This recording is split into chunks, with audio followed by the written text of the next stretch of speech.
Olá, turma, tudo bem com vocês? Espero que sim. Então, hoje a gente vai estar falando um pouquinho do tema Psicologia e Direitos Humanos, cursos e percursos comuns. Foi um artigo que eu escolhi para ele entrar em consonância, então, com a Semana da Psicologia, né? Em que a gente tem o tema Direitos Humanos e o Fazer da Psicologia. Então, eu tentei casar, né? Todos nós, na verdade, tentamos casar aí a Semana da Psicologia, né? Junto com o texto para vocês terem mais elementos para poderem pensar sobre essa temática. Né? Então, esse texto que eu trouxe para vocês, ele tem uma perspectiva um pouco mais histórica. Né? E aí, junto com o que vocês vão estar vendo com outros professores e o que a semana vai estar oferecendo, vão ter mais elementos para vocês pensarem. Né? Bom, uma proposta de análise, né? Então, pensar e elaborar um artigo que se trate de encontro entre psicologia e direitos humanos no Brasil pode parecer algo dispensável, né? Prioritariamente por duas razões. Então, ele coloca essa questão, né? E coloca duas questões que faz o porquê das escolhas, né? Como se parecesse o óbvio, mas que nem sempre para a gente na atuação depois parece tão óbvio assim. Né? Propor a convergência entre psicologia e direitos humanos pode soar como uma obviedade, tendo em vista os diversos campos de atuação da psicologia que hoje incidem em questões relativas aos direitos humanos. Então, ele coloca que isso parece tão óbvio, né? A segunda razão seria exatamente o contrário, ou seja, para outros, propor um diálogo entre psicologia e direitos humanos pode significar uma sobreposição de áreas, já que o campo dos direitos humanos tradicionalmente sempre foi algo relacionado ao direito. E aí, conforme a gente vai se apropriando, enfim, dos documentos, né, da Declaração Universal dos Direitos Humanos, a gente sabe que isso não tem uma área, não quer dizer que uma área só se aproprie de tudo isso, mas quando nós estamos lidando com o homem e a questão dessa humanização, essa proposta, a declaração, ela abarca todas as áreas do conhecimento, né? Então, eu lido com o humano, então disso eu já preciso ter esse norte da Declaração dos Direitos Humanos, né? Para que norteie o nosso trabalho, enfim, várias práticas aí que a gente pega em várias instituições, seja saúde, educação, segurança, assistência, enfim, né? Para que a gente não se perca nesse processo. Entende-se que cada vez mais torna-se imprescindível aplicar o diálogo entre esses dois campos. Não apenas para demonstrar os pontos que possuem em comum, mas principalmente para fundar teoricamente quais as conexões entre psicologia e direitos humanos. E isso é muito importante, principalmente na formação. E existem áreas nossas de trabalho em que o nosso olhar, entender toda essa documentação, essa legislação que legitime, que amplie o nosso olhar, é importante. Então, quando a gente está trabalhando dentro de uma secretaria de segurança, dentro de uma secretaria de assistência, é fundamental que nós tenhamos, então, a legitimidade, né, da declaração sobre o nosso trabalho. Então, toda a normativa, ela se respalda na Declaração Universal dos Direitos Humanos. Né? Então, de maneira geral, quando a gente pensa numa lei, ela vai ser pautada nisso para reger o trabalho, né, da instituição, dentro dos vários dispositivos que nós temos na rede. Secundariamente, evidenciar aos que ainda não vislumbram esse diálogo a possibilidade de perceber a proximidade inerente que existe entre essas duas áreas. Né? Então, ele coloca aqui como duas áreas. Né? Eu vejo como um só, porque isso já faz parte isso já faz parte, é o olhar que eu tenho sobre o meu trabalho. Né? Não tem como a gente se desconectar disso, embora a gente saiba que inicialmente nos é apresentado como duas áreas e que a gente precisa se apropriar desse conhecimento. Tornar-se fundamental uma breve abordagem histórica do período em que ensejou a construção e a institucionalização da psicologia, então, enquanto ciência e profissão no Brasil no início da década de 60. Então, o que a gente vai estar vendo aqui nesse texto? Né? O início, então, da institucionalização da psicologia, enquanto se constitui enquanto curso e formação, no período do regime militar ali no início, enfim. Também se faz igualmente importante tecer alguns apontamentos históricos relativos ao contexto sociopolítico em que essa nova categoria surgia. Então, a gente sai nesse período e o porquê que é importante, logo depois de pós-guerra que eles iniciam, então, algumas documentações, né, para que a gente tenha esse olhar mais humanizado em decorrência do que aconteceu nas duas guerras, né, uma em seguida da outra.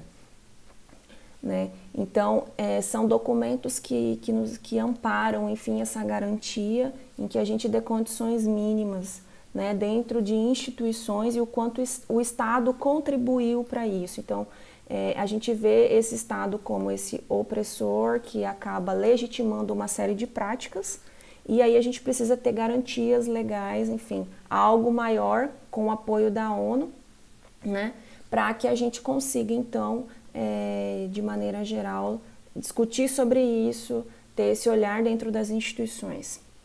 Além disso, considerando as mudanças ocorridas na psicologia desde o seu surgimento, não há como deixar de mencionar as transformações e rupturas ocorridas nesse campo do conhecimento até os dias de hoje.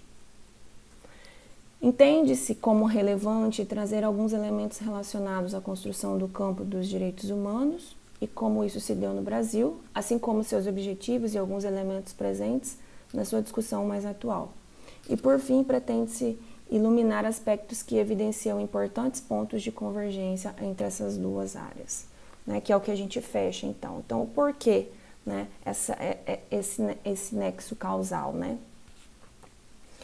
Bom, então ele vai começar a introduzir um pouquinho sobre a regulamentação da psicologia. Eu escolhi esse texto porque vocês ainda estão, né, iniciando. Uns já estão entrando no meio, outros estão iniciando o curso. Então, é sempre importante a gente estar retomando algumas discussões. Pode parecer que a gente já viu, mas isso são discussões sempre necessárias, né?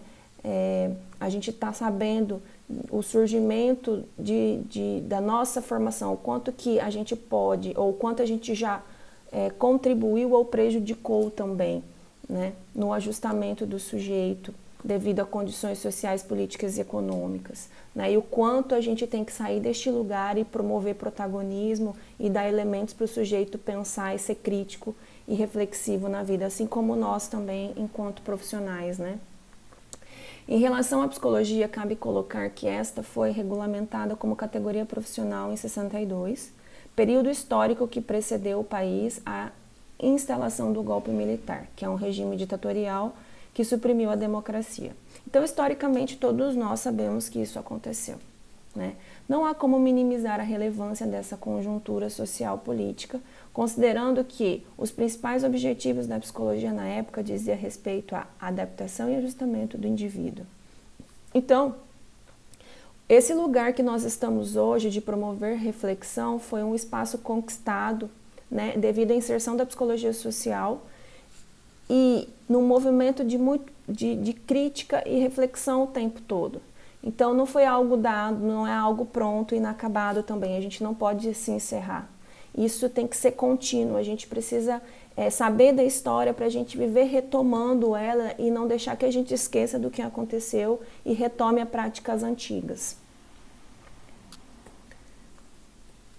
De acordo com a lei número 4.109 de 62 e com o decreto do número 53.464, que dispõe sobre os cursos de formação em psicologia e profissão de psicólogo, é possível verificar que a função precípua dessa nova categoria era produzir perfis psicológicos, realizando diagnósticos psicológicos e promover a adequação dos indivíduos em seus respectivos contextos, como bem explicita o artigo 13, né?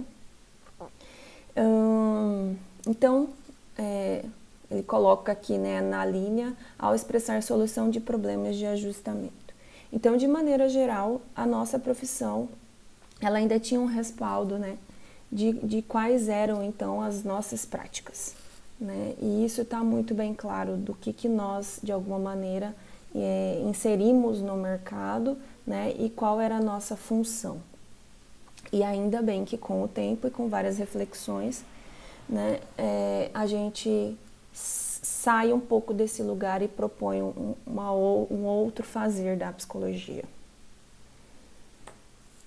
Vale dizer ainda que nessa época os locais de atuação da psicologia estavam prioritariamente circunscritos ao ambiente escolar, às indústrias, sendo o trabalho direcionado para processos de seleção e recrutamento de pessoal.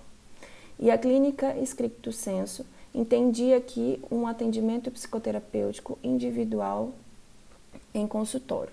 Então, de maneira geral, eles falam que esse período que nós fizemos a inserção no mercado, nós tínhamos um modelo muito mais individualizante, né? Então, nós atendíamos a essas demandas, né? E de ajustamento às instituições, né? Então, a gente não precisava trabalhar com o sujeito reflexões, protagonismos, a gente tentava ajustar o sujeito ao que estava acontecendo de maneira geral, dentro de um contexto econômico, político, enfim. A fim de ilustrar isso, é interessante trazer a descrição feita por Bock sobre o trabalho da psicologia na época, tá? Então, o psicólogo estuda o comportamento e mecanismos mentais dos seres humanos, realiza pesquisas sobre os problemas psicológicos que se colocam no terreno da medicina, da educação e da indústria e recomenda o tratamento adequado, né? Projeta e realiza experimentos e estudos em seres humanos para determinar suas características mentais e físicas. Então, a gente percebe aqui nesses dois... a gente vai ter 3 características aqui, né? 3 descrições feitas pela Bock, mas inicialmente, então, a gente trabalha de fato dá suporte ao diagnóstico, né? A gente não consegue pensar fora disso. A gente recomenda o tratamento adequado, enfim, né? E a gente realiza experimentos aí para determinar as características mentais e físicas, né? Então, de maneira geral, tem vários estudos também dessa época que também depois se tiveram críticas, né, em relação a esses experimentos, né? E aí a gente tem a atuação mais enfática dos comitês de ética. Analisa a influência de fatores hereditários, ambientais e outros mais na configuração mental do comportamento dos indivíduos, faz diagnósticos, tratamentos e prevenção de transtornos emocionais e da personalidade, assim como dos problemas de inadaptação ao meio social e de trabalho. Cria e aplica testes psicológicos para determinar inteligência, faculdade, aptidão, atitudes e outras características pessoais, interpreta os dados obtidos e faz as recomendações pertinentes. Então, essas eram mais ou menos o que a gente tinha, né, de descrição do que realizávamos na época. Muitas das coisas nós continuamos realizando até hoje, né, são áreas de atuação, né, como orientação profissional, como avaliação, mas com um olhar hoje muito mais ampliado e muito mais cuidadoso, né? Então, toda vez que recebemos uma demanda, por exemplo, de avaliação psicológica, a gente tem que entender a intencionalidade, o que está por trás desse pedido, dessa avaliação, né? Então, de maneira geral, a gente coloca aí a historicidade do sujeito em todos esses elementos. Então, antes a gente fazia o teste e a gente, de maneira geral, contribuía para os diagnósticos, né? E ponto. Então, a nossa atuação não diferenciava tanto de uma perspectiva mais biomédica, né? E a gente trabalha muito mais do que o diagnóstico em si, é para além do diagnóstico, né? Porque o diagnóstico médico, ele já faz isso. Bom, críticas e reflexões sobre a atuação. Procura-se, então, demonstrar aqui que não é à toa que exatamente num governo ditatorial se gesta uma profissão que busca criar perfis e trabalhar para ajustamento de pessoas que não se enquadram ao normal. Fatos como esses revelam construções históricas que são feitas de acordo com seus respectivos contextos e possibilidades. Então faz todo sentido a gente ter também, né, dentro do nosso fazer, mais ou menos esse perfil aí de profissional, né, que a gente vai, de maneira geral, trabalhar para o ajustamento das pessoas que não se enquadram ao normal, né?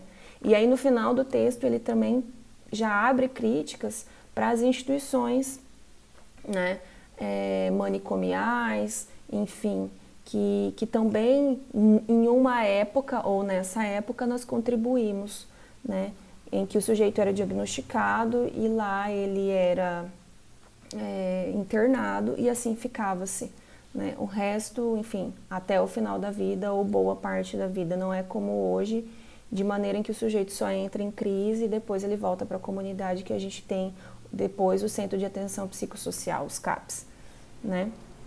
Dentro aí de outro modelo de intervenção e atuação, né? Bom, importante, pensar a questão do conhecimento. O conhecimento que ele traz o que aqui? Ele traz Nietzsche, né, para poder pensar, citado por Foucault. Então ele coloca sobre reflexões sobre o porquê do conhecimento, qual que é a importância disso. Então pensar o conhecimento e nesse sentido a gente entender que a nossa profissão foi inventada para a gente atender determinada demanda situada dentro de um tempo que fazia total sentido, que é a fala anterior que ele né, traz no texto. Pensar a questão do conhecimento, o conhecimento foi inventado. Não, e aqui Nietzsche ele fala que ele não aborda a suposta origem, ele vai distinguir então entre origem e invenção. Nietzsche afirma que em determinado ponto do tempo, o determinado tempo do universo, animais inteligentes inventaram conhecimento.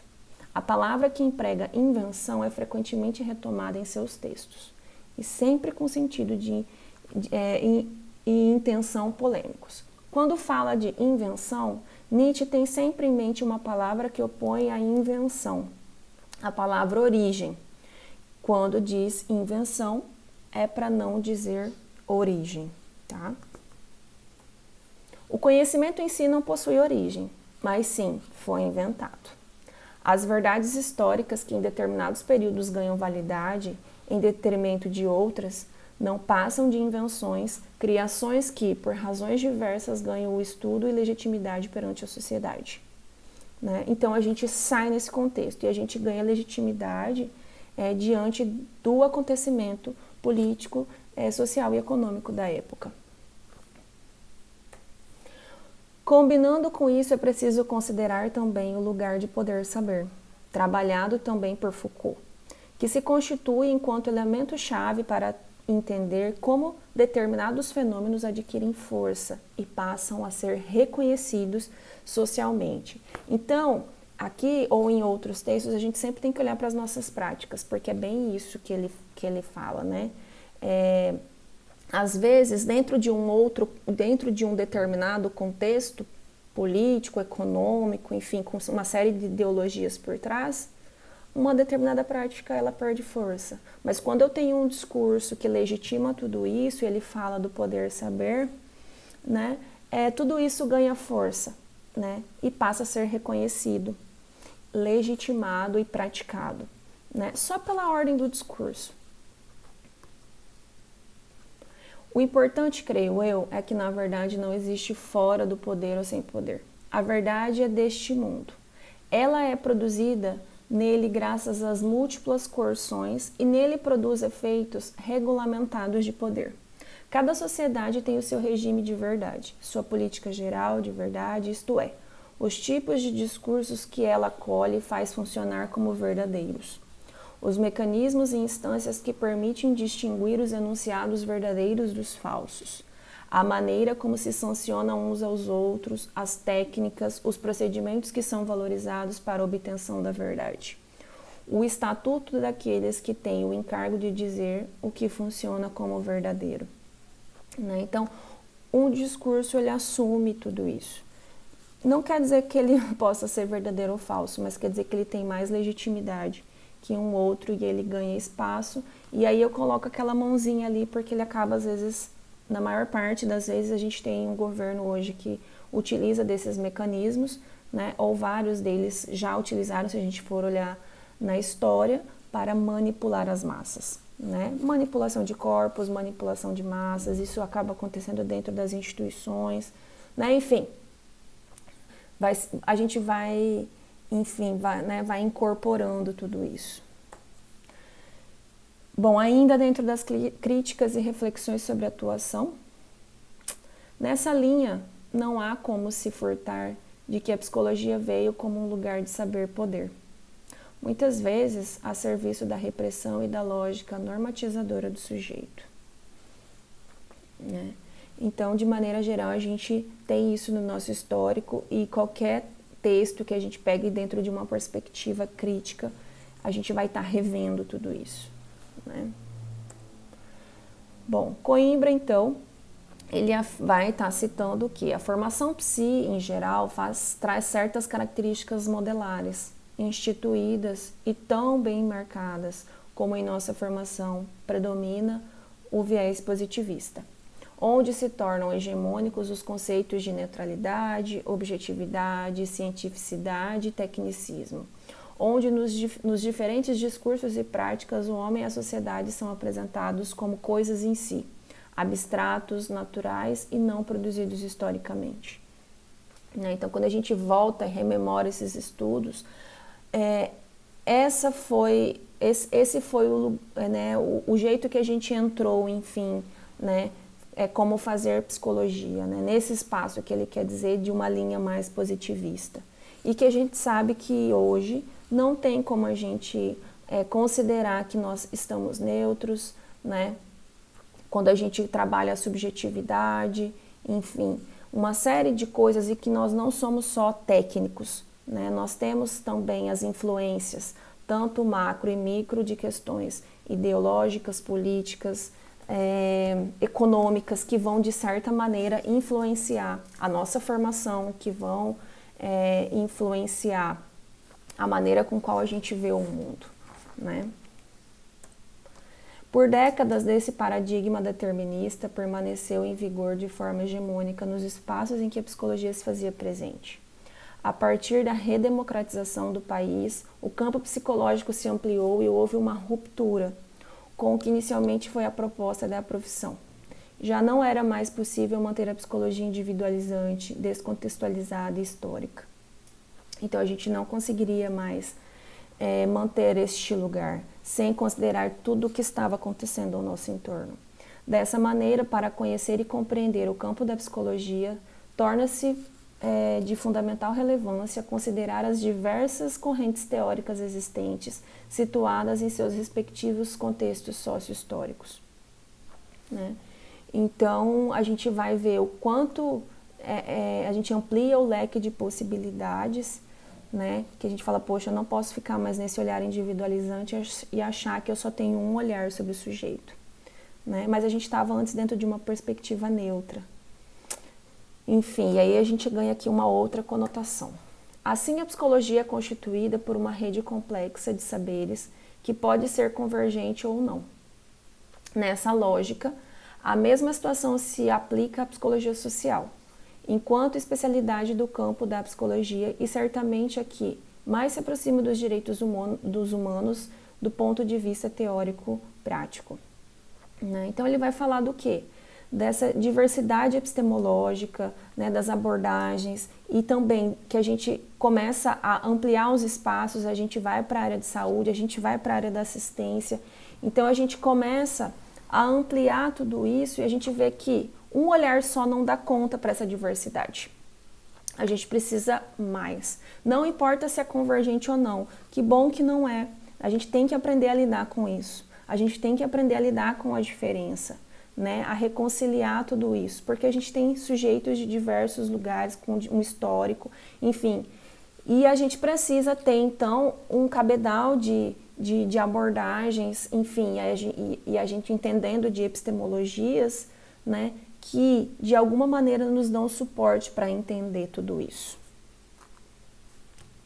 Então, segundo o Spink, teríamos aproximadamente 4 diferentes histórias da psicologia social que têm sido difundidas na atualidade.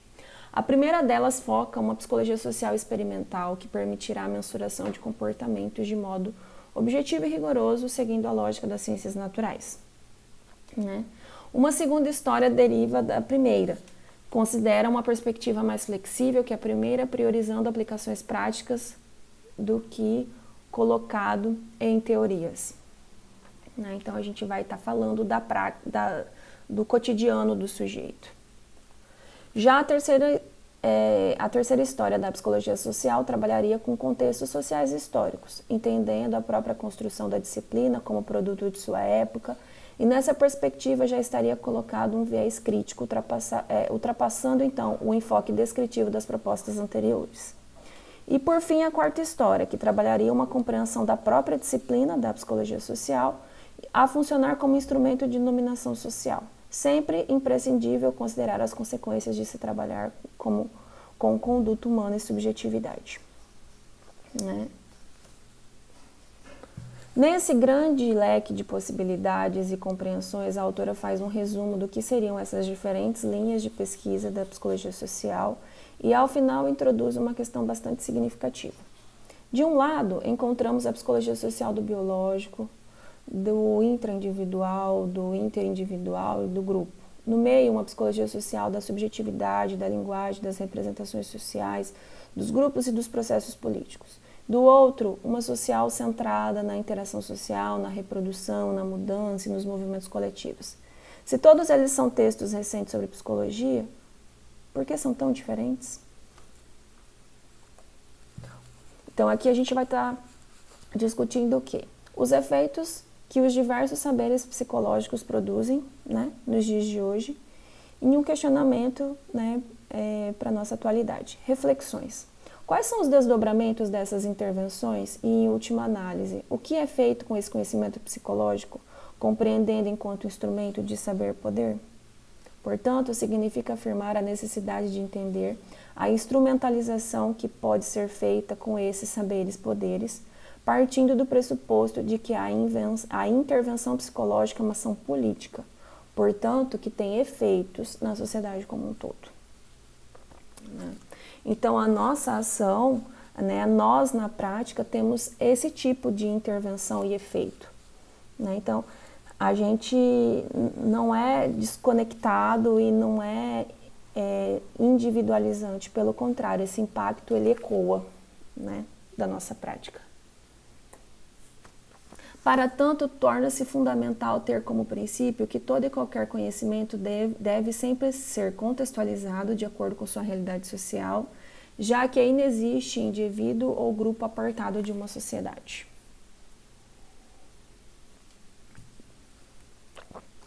Bom, direitos humanos, então, e uma concepção contemporânea. Então, já que a gente sabe que a partir do momento que as nossas intervenções, as nossas práticas, elas têm, mesmo que eu esteja trabalhando sobre um sujeito, isso incide sobre a comunidade que ele está, isso incide sobre a sociedade a qual ele pertence, né? Enfim, com uma série de conjuntos de crenças e valores que ele traz. Né? Então, agora a gente vai estar linkando direitos humanos de uma concepção contemporânea.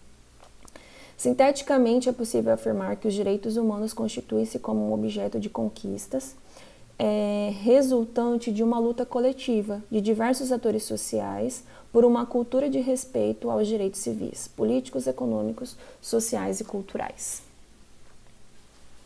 A teoria dos direitos humanos é uma invenção da modernidade. Né? E aqui retoma os nossos teóricos que nós iniciamos. Né? Mas por que dessa invenção?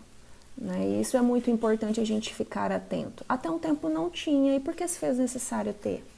Então, por isso que a gente sempre tem que ter um olhar atento ao que nós estamos vivenciando e sempre nos permitir refletir, não se dar como dado, algo tem que sempre estar nos cutucando.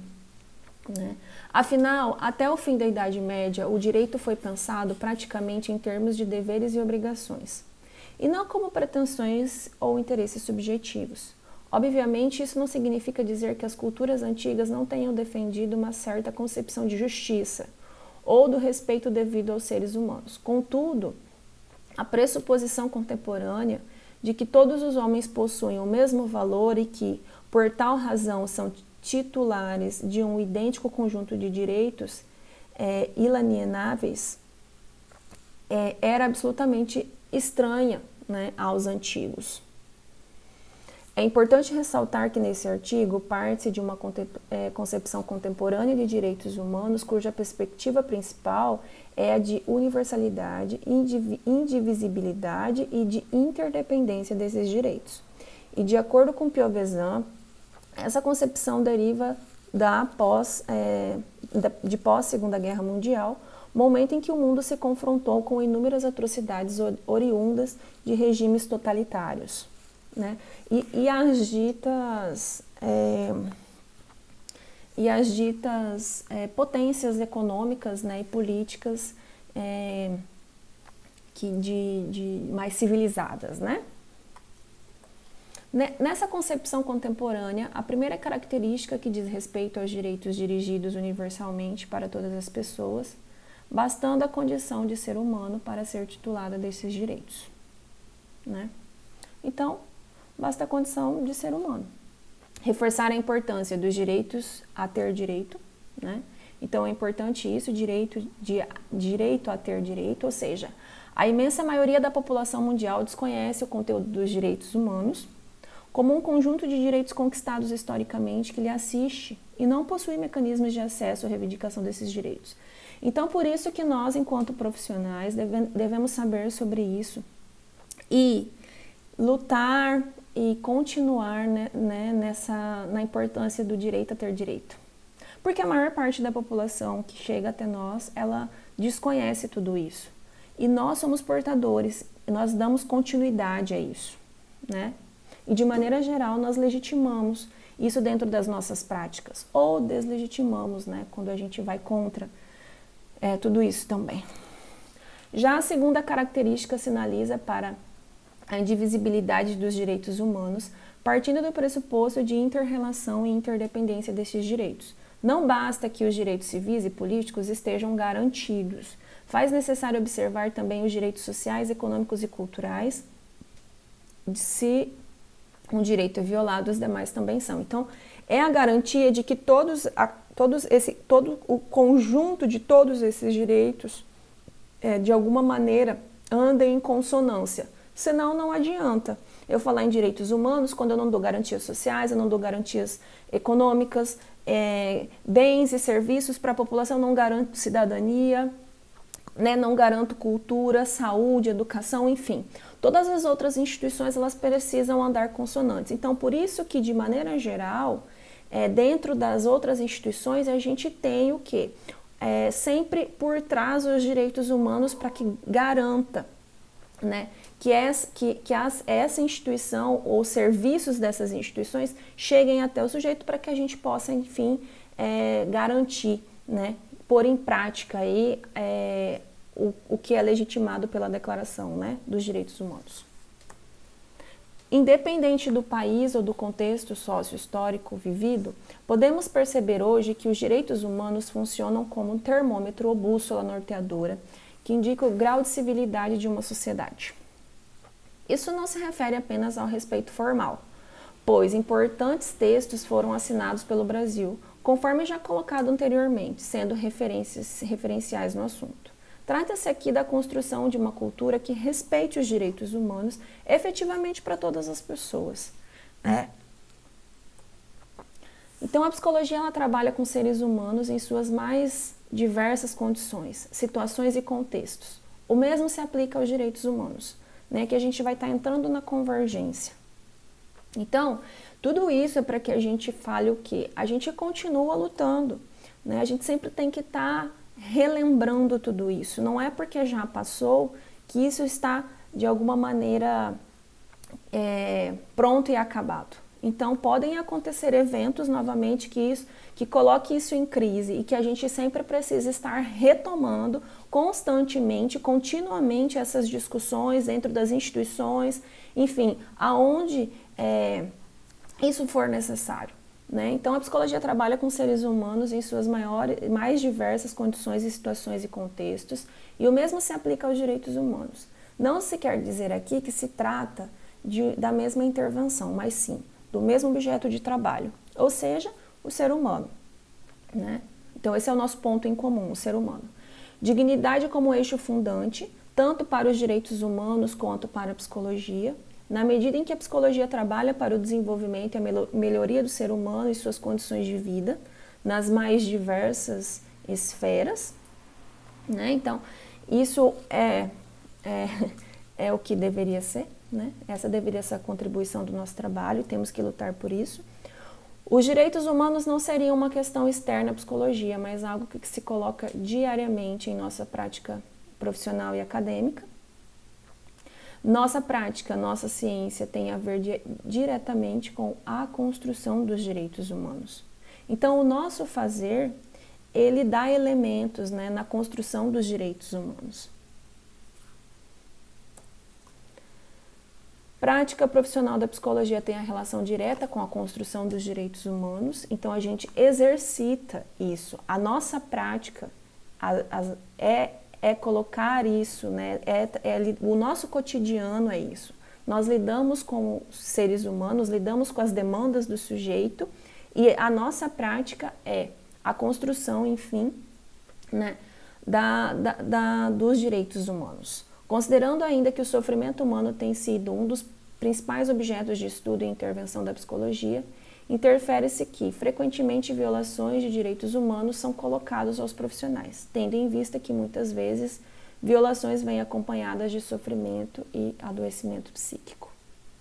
Por fim, fica a necessidade de se evidenciar os direitos humanos, assim como a integração na formação e ação profissional da psicologia para fortalecer e qualificar o pensar teórico e a praxis da psicologia, ou a praxis psicológica.